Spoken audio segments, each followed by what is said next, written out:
और जितने दर्शक ये देख रहे हैं उन सबको मेरा नमस्कार, मेरा प्रणाम।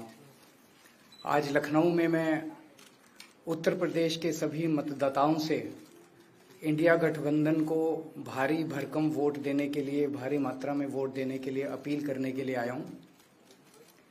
मैं 4 बातें रखना चाहता हूं। पहले चारों बिंदु बता देता हूं, फिर उसको डिटेल में एक्सप्लेन करूंगा।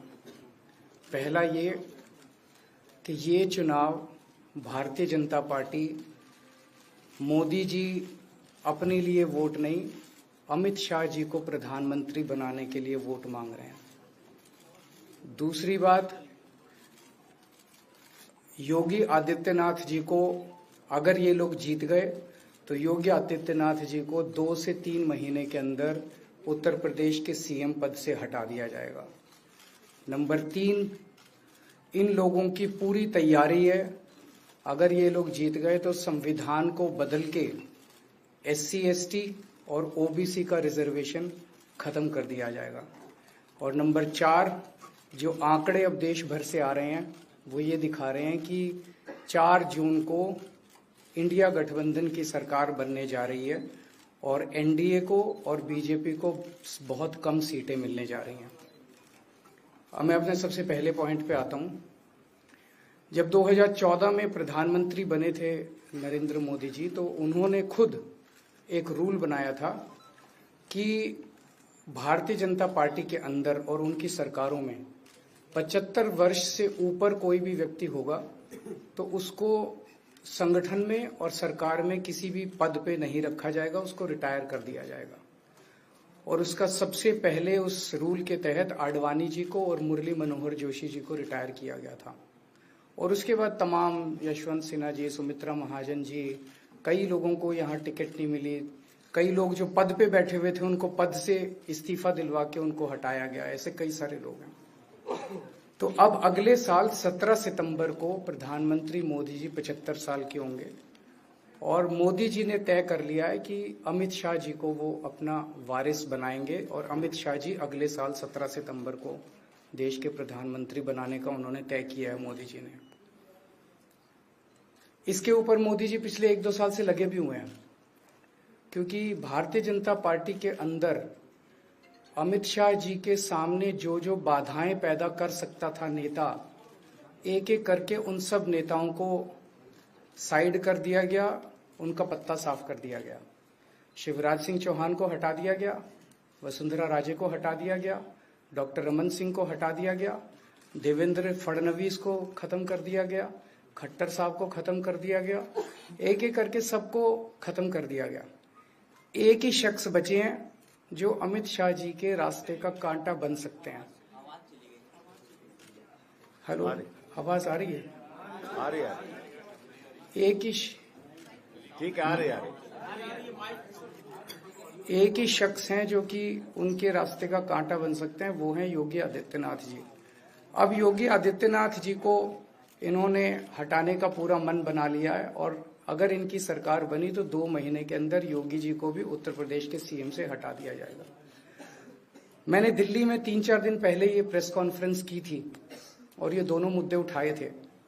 जैसे मैंने मुद्दे उठाए थे तो अमित शाह जी ने और उनके कई नेताओं ने अपनी भावना प्रकट की कि नहीं, मोदी जी को 75 साल में इस्तीफा नहीं देना चाहिए, मोदी जी को 75 साल पूरा कार्यकाल पूरा करेंगे। उन सब की भावनाओं की मैं कद्र करता हूं, क्योंकि अपने नेता के लिए जब भी ऐसी बात होती है तो सब लोग सामने आके बात करते हैं। लेकिन बड़ी बात यह है कि मोदी जी ने ऐसा नहीं कहा कि मैं 75 साल पे इस्तीफा नहीं दूंगा, मैं रिटायर नहीं होऊंगा। उनका अपना बनाया हुआ रूल है और मुझे पूरी उम्मीद है कि मोदी जी का अपना बनाया हुआ रूल है और मोदी जी अपने रूल को फॉलो करेंगे। नहीं तो लोग कहेंगे कि मोदी जी ने ये रूल आडवाणी जी को हटाने के लिए बनाया था, जब अपनी बारी आई तो नहीं। तो मोदी जी इस रूल का फॉलो करेंगे, ये पूरा यकीन है देश के लोगों को कि उन्होंने खुद रूल बनाया तो खुद फॉलो करेंगे। दूसरी बड़ी बात जो हुई कि जब मैंने कहा कि योगी आदित्यनाथ जी को 2 महीने में हटा दिया जाएगा, इस पे अभी तक भाजपा के किसी नेता की टिप्पणी नहीं आई है। 4 दिन हो गए। इसका मतलब ये तो कंफर्म करता है कि उन्होंने पूरी प्लानिंग कर ली है और उनके पक्ष में कोई बोलने के लिए तैयार नहीं है योगी आदित्यनाथ जी के। तो उनका हटना अब लगभग तय है कि योगी आदित्यनाथ जी को उत्तर प्रदेश के सीएम पद से हटाया जाएगा। दूसरी चीज, मैं उत्तर प्रदेश के सभी मतदाताओं को कहना चाहता हूं कि पिछले 4-5 महीने से इन्होंने शोर मचा रखा है, 400 पार 400 पार 400। क्यों?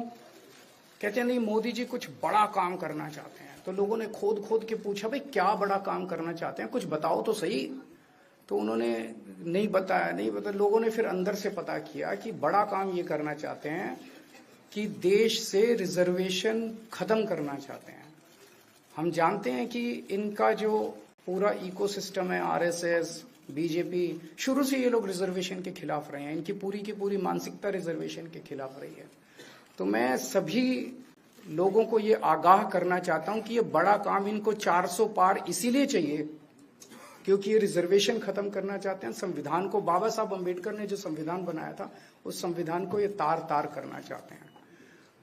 पूरे देश भर से अब जो ट्रेंड आ रहे हैं, वो ट्रेंड ये दिखाते हैं कि भारतीय जनता पार्टी को 250 से भी नीचे, मेरे हिसाब से 220 के आसपास, 3-4 दिन पहले भी मैंने कहा था, 220 से कम सीटें इनकी आती हुई नजर आ रही हैं। आप हिसाब लगा लीजिए। मैं हरियाणा होके आ रहा हूं कल परसों।